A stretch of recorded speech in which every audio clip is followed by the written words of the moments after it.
You're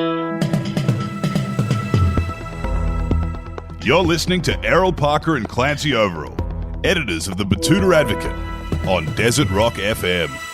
Well, welcome back to the Batuta Advocate radio show on Desert Rock FM 96.5, sitting here in Koala Studios in downtown Batuta.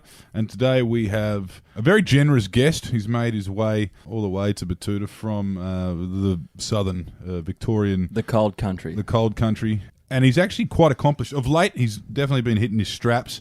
You might know him as a rapper. You might know him as a record label owner. You might know him as a comedy writer. You might know him as all range of things. He's a slashy across the creative space. And his name is Angus Briggs. Thanks for joining us, mate. No worries. Angus is in the house, definitely. Thank you for coming up here, Lockie. It's been fantastic to have you here. No, it was great. Well, you know, if you knew I was coming, you could have at least cleaned the glasses as I sip from this dusty old thimble. That's good artesian bore water you're drinking there, Lockie. It's fantastic. Now, we're just using an assortment of white names for you because that's how Virgin have treated you in your quest for velocity points. What was it? Yeah. Well, the main goal is the Chairman's Lounge. Yeah, Chairman's Lounge. That's where I need to be. Yeah. I'm a chairman. I am a CEO. Yeah.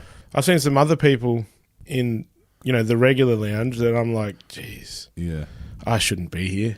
Yeah.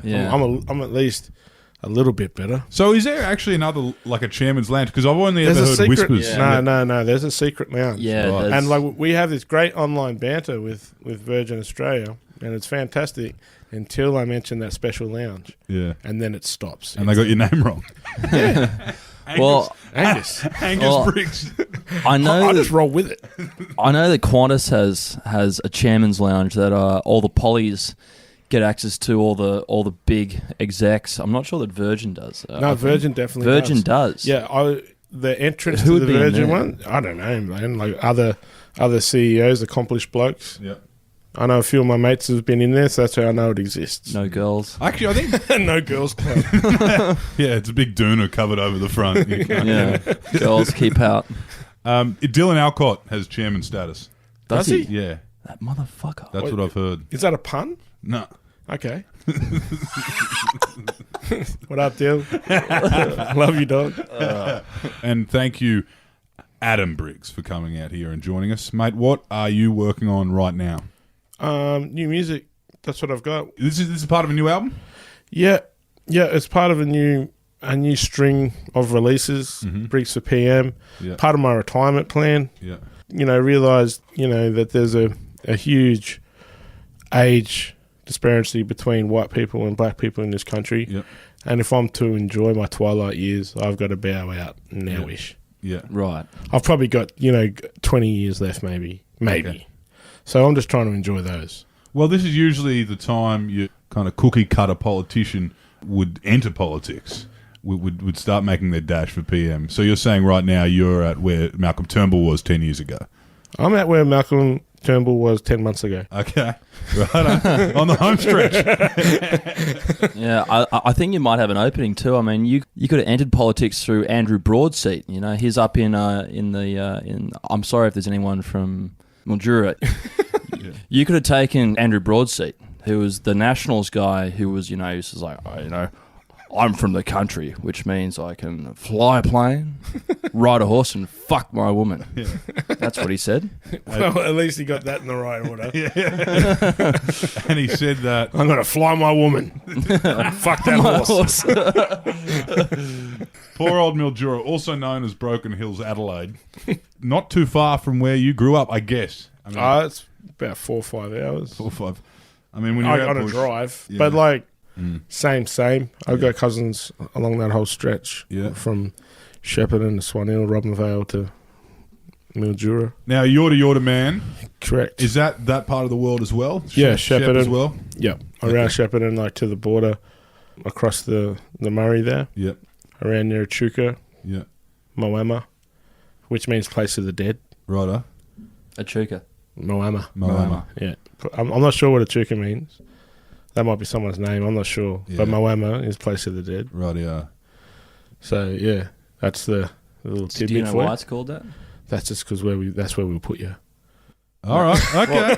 Me? I think that's the name of the next album, actually. Yeah. Thanks for PM, Place of the Dead. Yeah. Let's. Me? No, not How you. about we kill Errol and we put him in the ground down Oh, in he was. Victoria? Admittedly, That's he what's was. it's a good part of the ground. Yeah, it is? Okay. It's a nice ground. He Well, was, he I'm was looking making forward direct to eye it. contact when he said that, so I can understand Errol Yeah. assuming that. No, I was just trying to iterate the point. I'm not going to kill you yet. No guns, no weapons, only hands. Yeah, Yeah. yeah, we get it proper Hand to hand. old school. Yeah. You'll have to do me the old fashioned way, Adam. Yeah, I prefer Angus. Aaron. Now, speaking of hand-to-hand combat, tell us a little bit about growing up in Shepparton. It's a rural city, right? Yeah. So it's like, Would you call it a regional epicenter? yeah, it's a gateway. Yeah, beautiful. It's a gateway to the fruit bowl Goulburn Valley. of Australia. Yeah, right. Boom, boom, boom. Yeah, I worked in that factory, Did you? Yeah. SPC. But yeah, it's like any rural city of that socio-economic stature. You know, it's like Wagga, it's like Albury, Dubbo. Tamworth, yeah. Yeah, yeah, Bathurst. yeah. It's like all those, 50,000 population. Yeah. Because of all the surrounding little towns around it and stuff like that. It's pretty iced out Yep. now. That's what's happening out there. And not in like a rapper way. Jewelry, no. No, Huh. in like a tracksuit and stabby way. Yeah. How long's it been like that for? You reckon? It really started I guess the last 10 years. Really picked Really? up. So you don't remember it as a teenager? It's kind of happened Nah, since. it was more like when I was a kid. It was just Yandi, everyone was smoking weed. Yeah. It wasn't too much, like a lot of speed. Yeah, goey. Yeah, goey. Did anything happen? Like, did a mine close or did a factory shut? Like were the Yeah, I think it's like because it is like fruit and vegetables. You know what I mean? But yeah, it's an orchard town. yeah. It's a truck junction too. You know what I mean? Like, Yeah, that's how all the ice gets around now, doesn't it? Ice road truckers. In the back of trucks. but like so people pass through. It's Yeah. Yeah. it's one of those places. But it's also got one of the highest indigenous populations, and that's where I grew up. Mm-hmm. Yeah, if you've been to those towns like Albury, Wagga, all that, it's Those who know. yeah, now, what that is.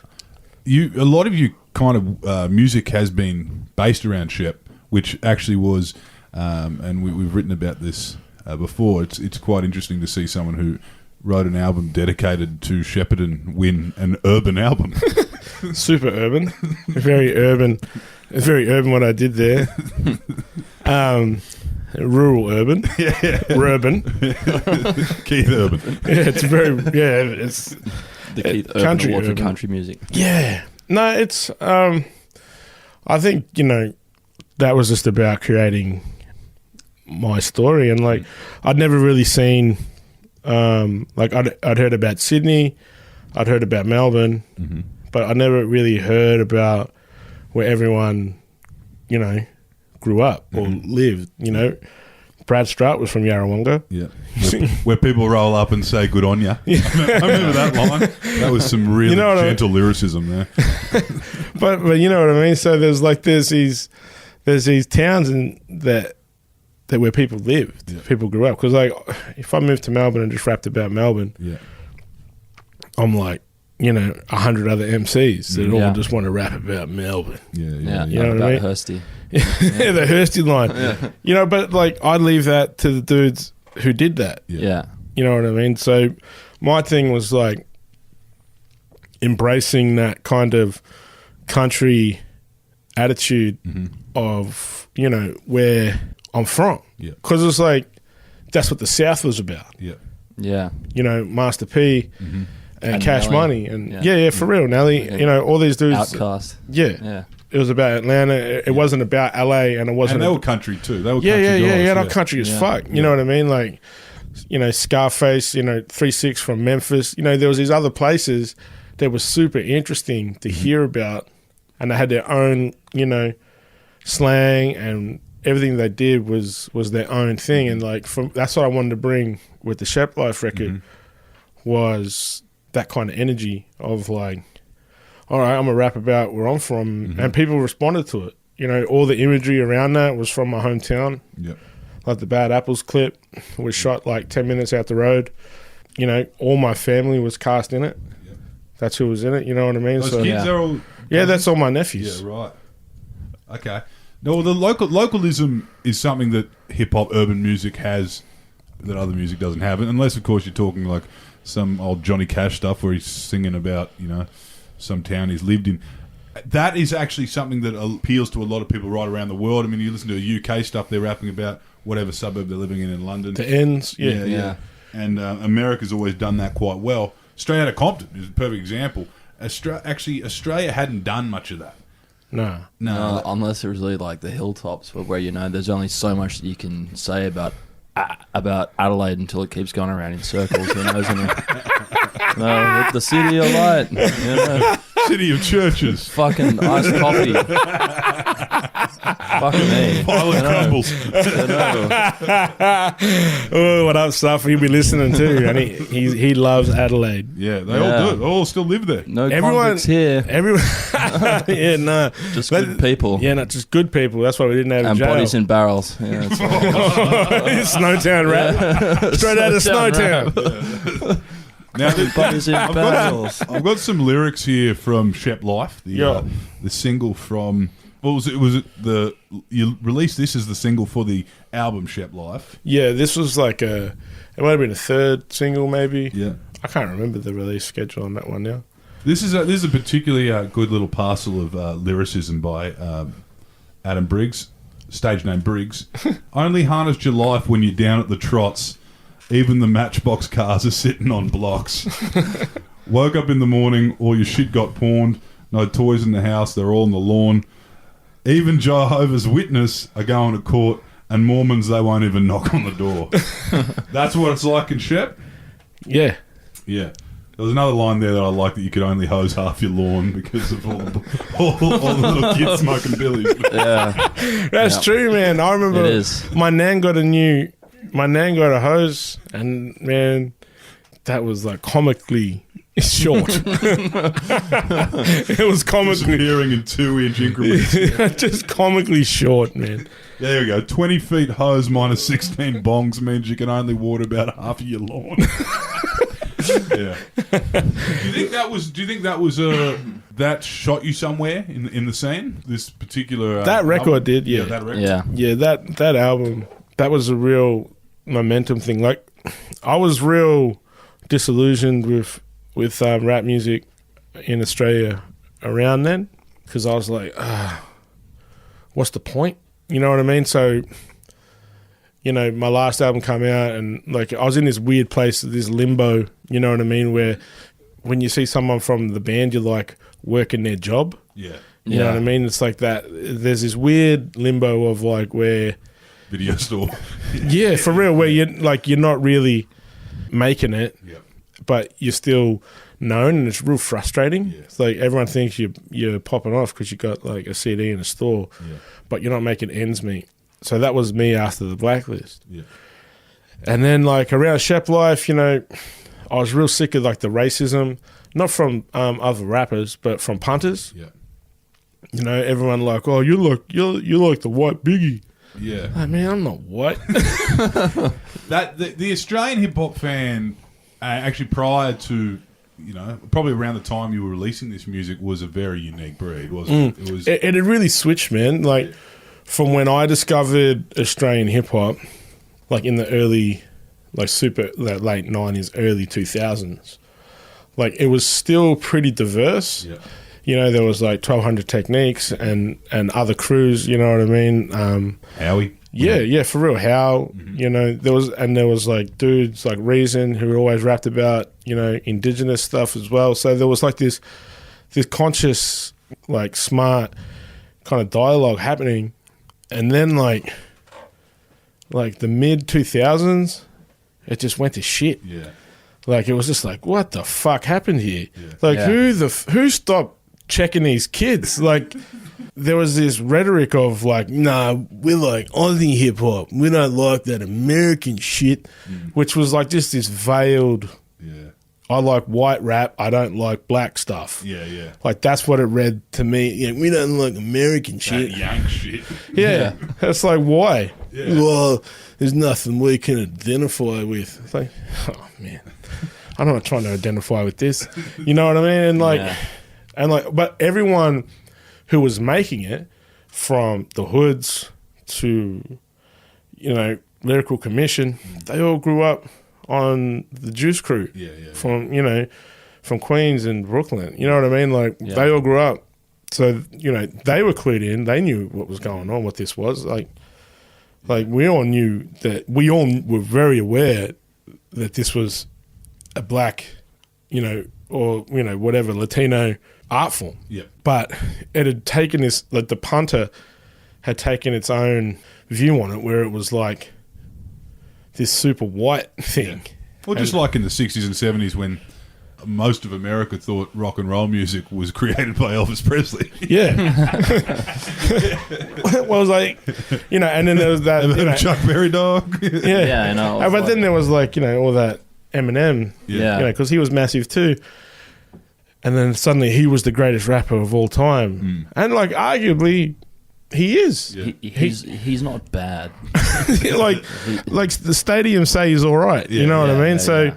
And like technically fantastic, but there was this real ignorance to what the movement actually was, and like there was just this gross like Cronulla flag cape, bullshit. Big day out too. Big day out, flag cape, zinc cream, fucking festival song bullshit. You know what I mean? That was like, that was just raining down, and like I really wanted to confront that with my record and be like, all right, I'm going to give my truth and tell my story from a regional standpoint, from an Indigenous kid growing up in a regional rural city, whatever you want to call it, who had Tongan friends, Turkish friends, you know what I mean? Like white friends, obviously, because I put my record out. but for now. For now. But, that whole, that was the whole point of like driving that home. And then that really sparked, I really stopped giving a fuck, because that was like, if this is the last thing I do, this is it. I'm going to tell my story from this, at this point in this window. Yeah, because the mid 2000s in Australia, that was a very strange time in our music history. Cargo shorts and Hawaiian shirts. Cargo Visors. shorts. Yeah. And I Von think Dutch. And there was a band that had their name on the side of it. That what's that band from Queensland? From Brisbane? Powderfinger. Powderfinger, that's right. Yeah, you know exactly who they are. Well, they had an airplane with their name on the side. You had people there like Jet, and Grinspoon and something for Kate. So it was a scene that largely sounded the same, and there wasn't much variety there. Yeah, and then Bliss and Esso just shot through the stratosphere. Yeah. They're potato cakes, not scallops. That was the herd. Herd and the scallops, It's funny. That's an interesting point you make, because particularly, the names we just mentioned were targeting regional kids, a lot of them. Just that little kid that wears his cap just a little bit to the side. They peaked beanies. Peaked beanies. Heenies. They were the core demo, and then you come along, and you've got a bit. You've got a lot of different influences and a lot of different themes that you're talking about. Like you said, Indigenous kid, rural kid. You actually released a real fucking towny album. Yeah. And did you find you kind of dragged a few of them? You brought them with you? A few of those guys that would have, whose only other outlet was like listening to people rap about festivals and... Oh, yeah, for sure. Like, I felt like the response to it, people from home were like, what the fuck? Hell yeah.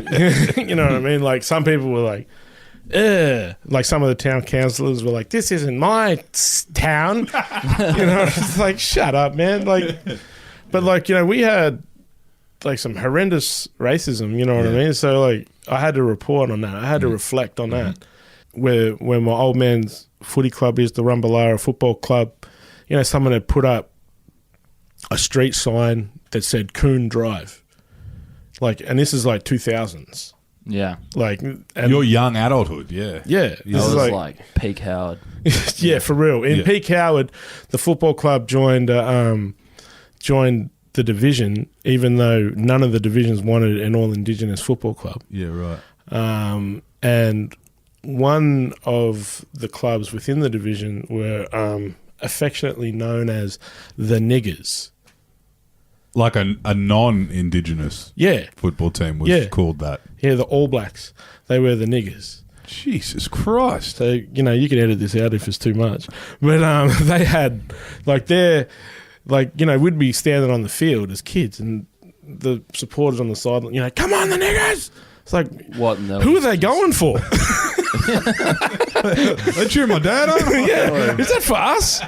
But, like, you know, we'd be like 12 years old playing footy. Yeah. And then, like, you know, and their club theme song, man. Yeah, right. Oh, we're from Niggerland. What? And no one sort of thought maybe that was probably a bit Red hot. Yeah, well, they inappropriate. They now, eventually but, you switched know, it. Like Yeah. this is after Begrudgingly. This Yeah. is after the world. This is 98.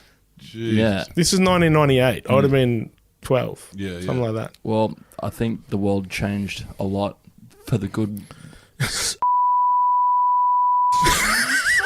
We might be editing that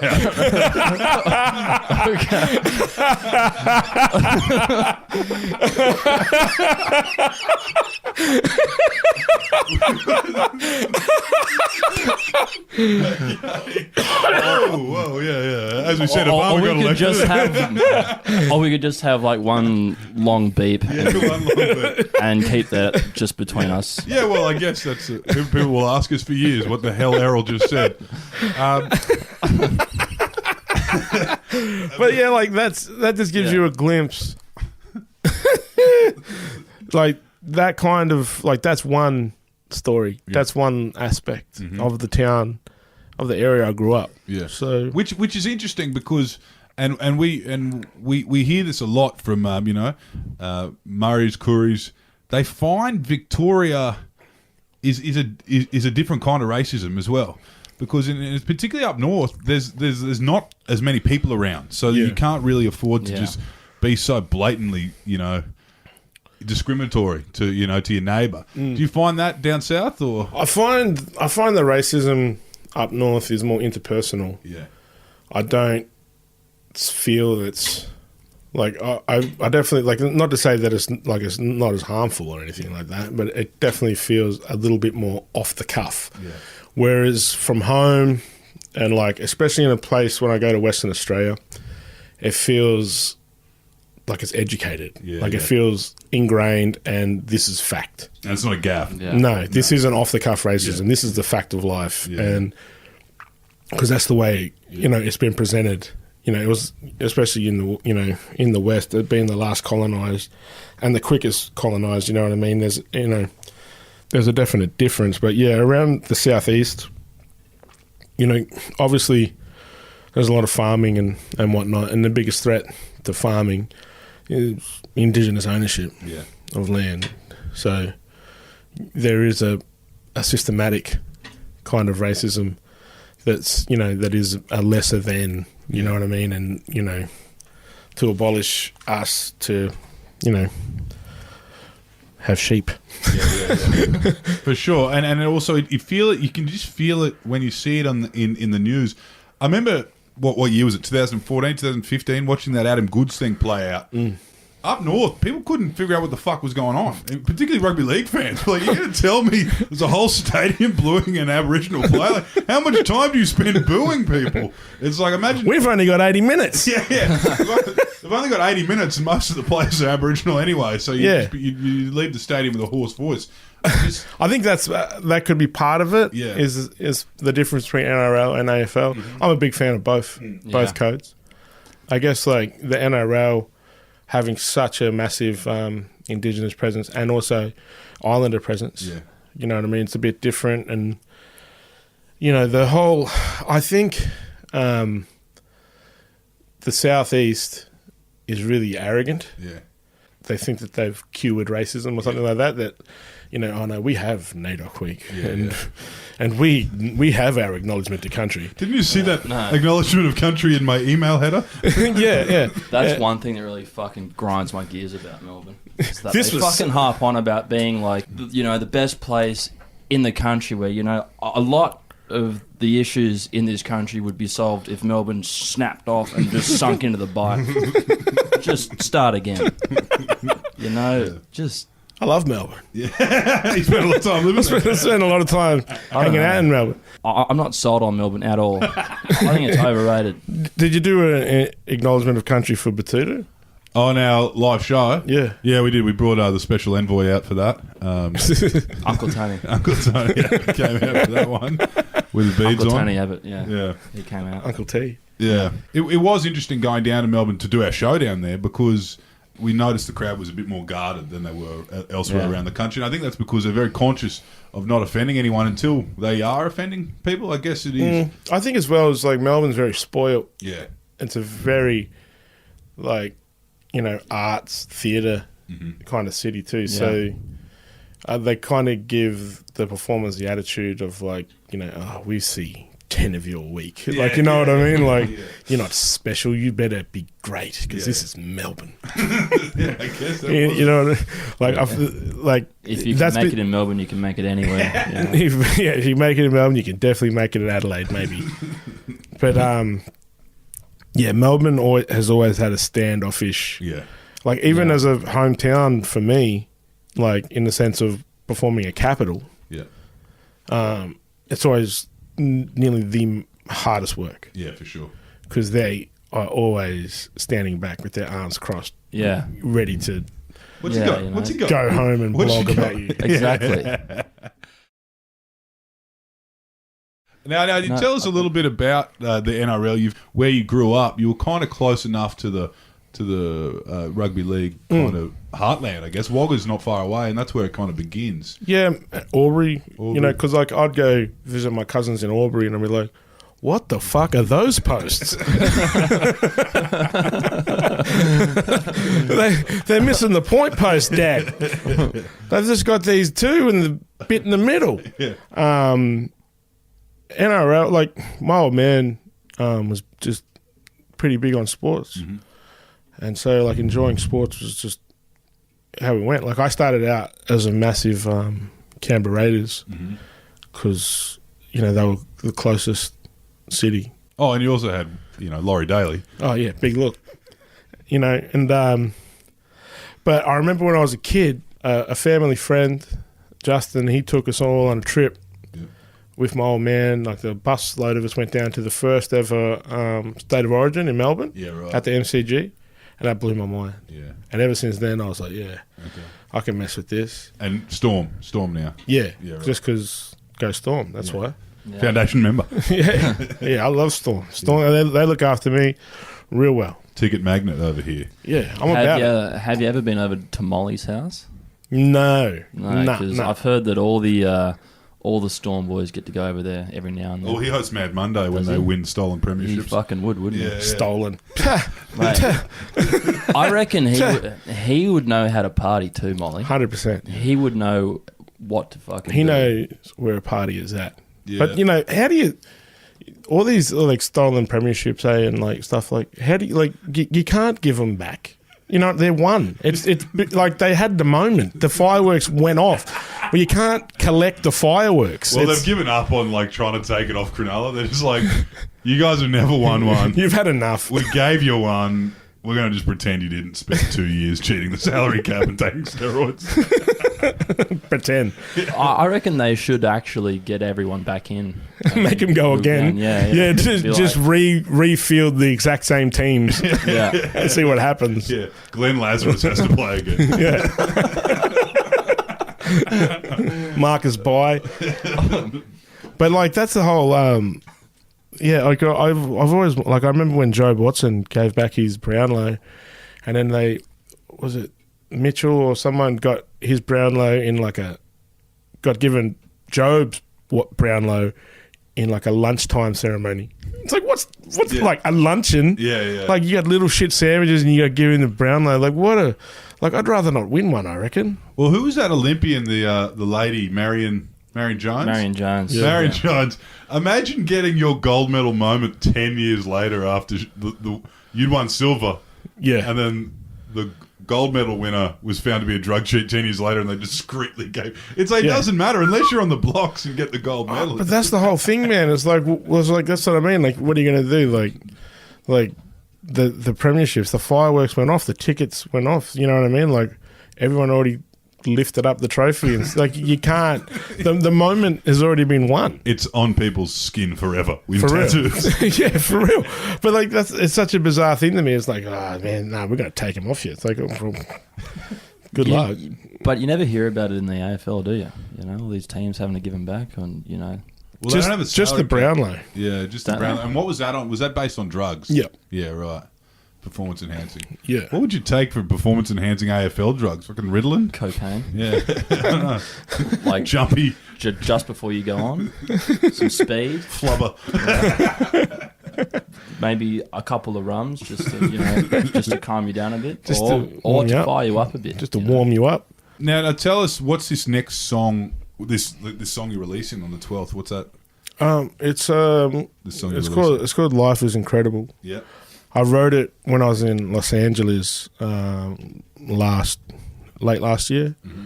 I was in Los Angeles, and Pauline Hanson, another great Queenslander, who had presented her. It really makes you wonder why up here in Queensland we have the smart state on our license plates. Is it spelt right? Yeah, it is. Smrat. Smart state. She'd tabled that movement that it's okay to be white. Mm-hmm. And I thought to myself, it's fucking fantastic to be white. Yeah. It's like, life, like, it's incredible, in fact. It's like, look at these great things you don't have to worry about. Mm-hmm. It's like, it's okay to be white. No shit. Yeah. Fucking golf clubs. Fucking everything. Yeah. Movie stars. Swimming pools. Yeah. Orchestras. Yeah. Fantastic things. Modern Family. Yeah. Sunrise. Yeah. Whole Foods. Swimming pools. Sunrise. Kerry Ann Kennelly. I mean, there's a lot of perks that come with white culture, I guess. Yeah. Bintangs, Tim Tams. Volkswagens. Yeah. Thanks, Tim Tams. Now Skid pants. Skiing. your last album, Shep Life, as we mentioned, you were kind of biting the curb of, a political album, but then you went straight into that with the next one, which was the duo with AB Original. What kind of blowback did you experience? I mean, first of all, I don't really need to go into just how certain movements in Australia would have really hated that album, namely because you named it after one of these movements. Reclaim Australia. Isn't it fantastic? Yeah, it was a great title, great album cover. That was like, honestly, that's probably the best idea I've had in 5 years, I reckon. Yeah, Reclaim Australia. Naming that album Reclaim Australia. And then, of course, you did the song with Dan Sultan, January 26. Yep. What immediate blowback, and I'm sure it would have been immediate, what kind of blowback did you get from the people who may have a more crimson curvature shape to their spine? Did you have to call the AFP or something, The these AFP were heavies? called on us. Are they? There was talk about us being watched. Right. Yeah, just because it was like, it was very, anti-government.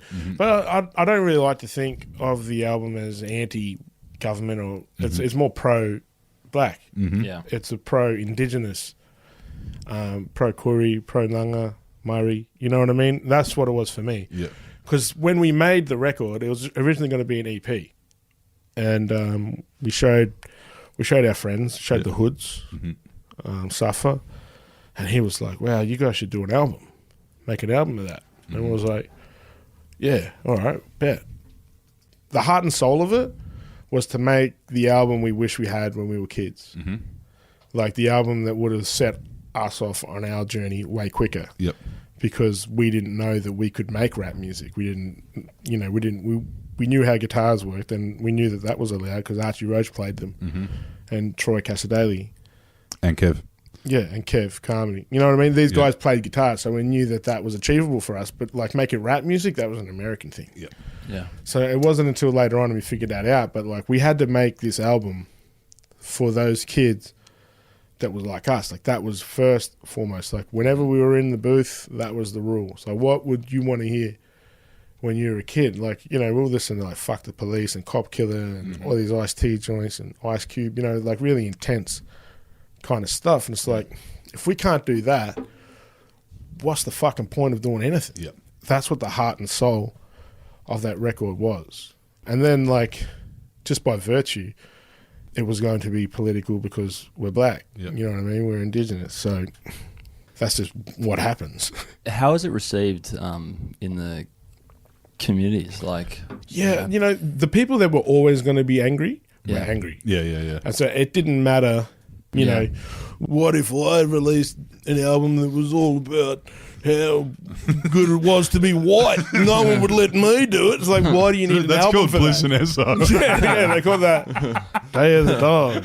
It's got flying colours. Vulture Street.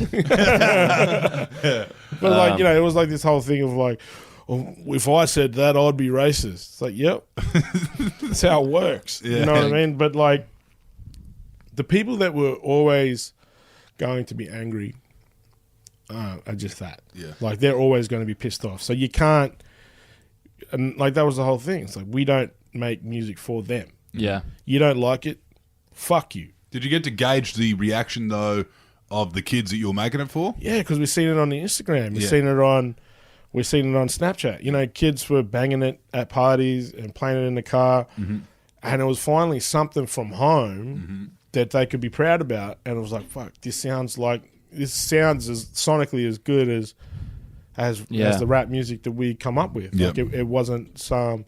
They didn't have to pretend to like it. You know Yep. what I mean? Yeah. They didn't have to champion it just because it was black. They could champion it because it was black, and they felt it. You know Yeah. what I mean? And it Yeah. was good. And you know, we really pride ourselves on the fact that we got to do that. Like we get to, you know, there was a space on the mantle where this album was meant to sit. Yep. And it's been missing. You know what I mean? Like this album, this Fuck You album from Indigenous Australia was always missing in that sense. It was like we've always had great Indigenous artists doing like amazing things, from Archie to Kev to Troy, Christine Arnoux. You know what I mean? Everyone doing all these fucking fantastic things, but there was never this youth element that we represented that said "fuck you" for it. You know what I mean? Like, I mean, one thing that you know, as someone who's not in the Aboriginal community looking in, it actually felt like in the public eye there were a couple of young blokes that weren't sports stars for Aboriginal kids to look up to as well. Yeah. Did you find that was a void as well that was kind of missing outside of, you know, every kid has a poster of whoever their favourite sports star is, black or white? yeah, I think it was like, you know, there's definitely like a missing piece for like where there was always sports stars that we knew that we could look to, and that's what the media was happy to present too, these sports stars. And suddenly that there's these two other guys, you know, me and Trials on the scene. You're saying, still pretty handy sports stars, but yeah, not bad. You know what I mean? We could Oz tag it.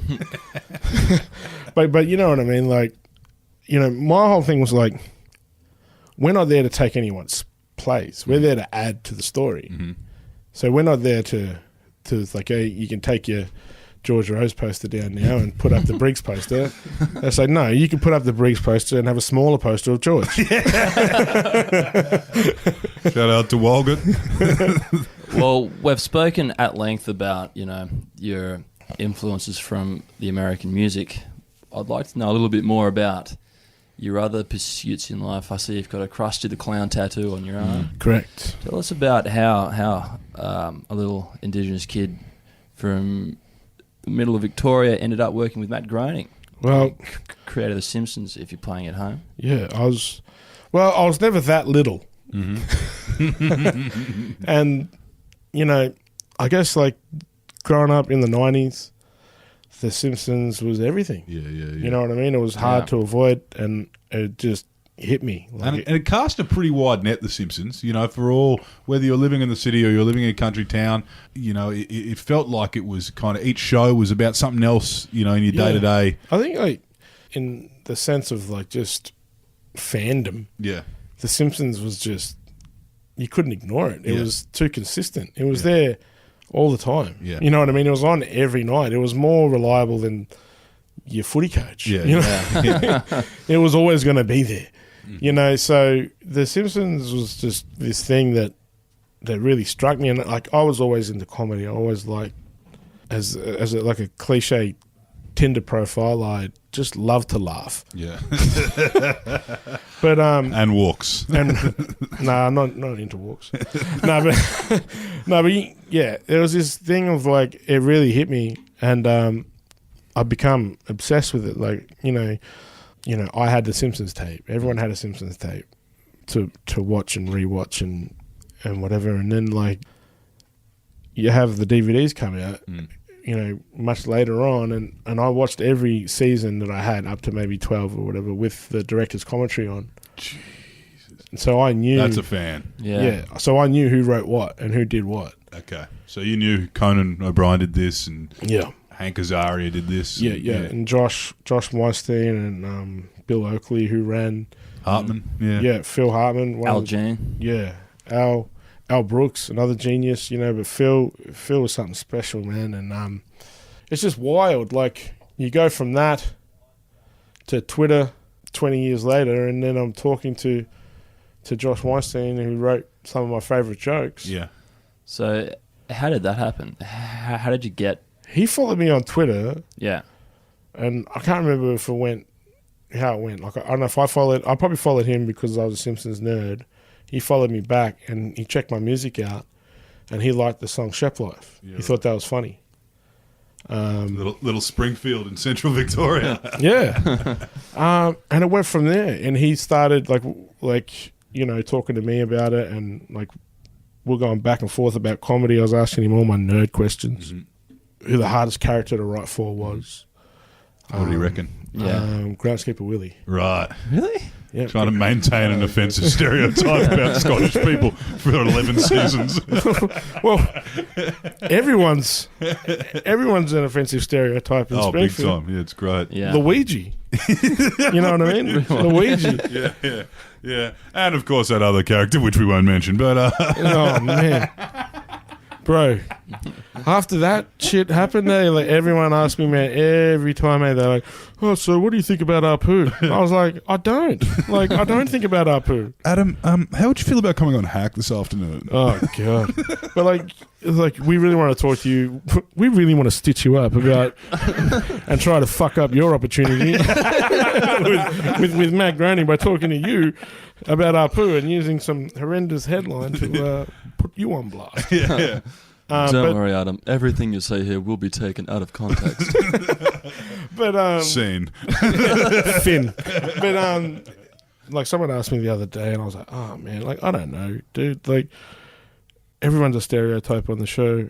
I've never seen that doco, but I gathered everyone was upset because Hank Azaria did the voice, and he stopped. Like he said, he wouldn't do it anymore. Yeah. I've heard you. All right. It's over. Cool. Yeah. It's like bet. You know what I mean? Like it's funny. Like nobody mentions like when Trey Parker does a black voice on South Park. Or like the Chinese characters, which are very red hot. Also hilarious. Yeah. But you know what I mean? Yeah, Yeah. They're running at capacity. That's what they're doing. Yeah. I'm like, okay. Yeah. So Yeah. you're not working on The Simpsons, which is still obviously ongoing, minus a certain character. You're working on a new project with these guys, Disenchantment. Yeah, it's the new one for Netflix. Mm-hmm. It's been really cool, man. Like watching your jokes come to life on screen. You know what I mean? It's bizarre. It really is bizarre. Like it's probably the coolest thing I've done in terms of my own, you know, career and what I look at. And it's pretty phenomenal to go from watching this show, you know, being The Simpsons, and then working with the creators. For sure.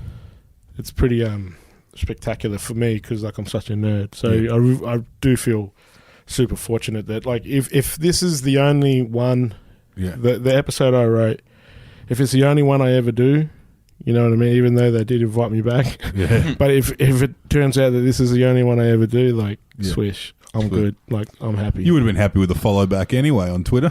Oh, bro. Yeah. Hard. Just a few retweets. Sick. But, like, that's what I mean. Like, at the end of the day, man, like, none of this stuff is planned. Mm-hmm. Yeah.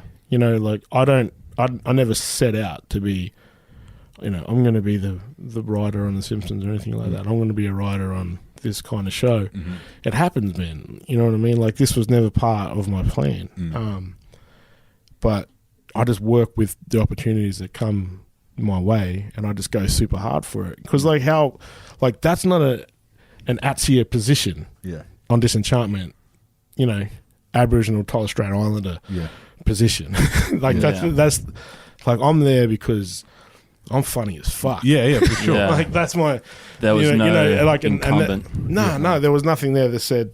Yeah, you know. for sure. It's not So, like, it's different to black comedy, which you've also worked on. You Yeah. know, it's different in that regard. It's it's fairy tales, so it's For Yeah. real. it is. Like, I work on black comedy, and that's like working with my mates. Yeah. Because Yeah. it's like, it's funny and it's for home. Like, Yeah. that definitely feels like I'm writing for my cousins at home. Yep.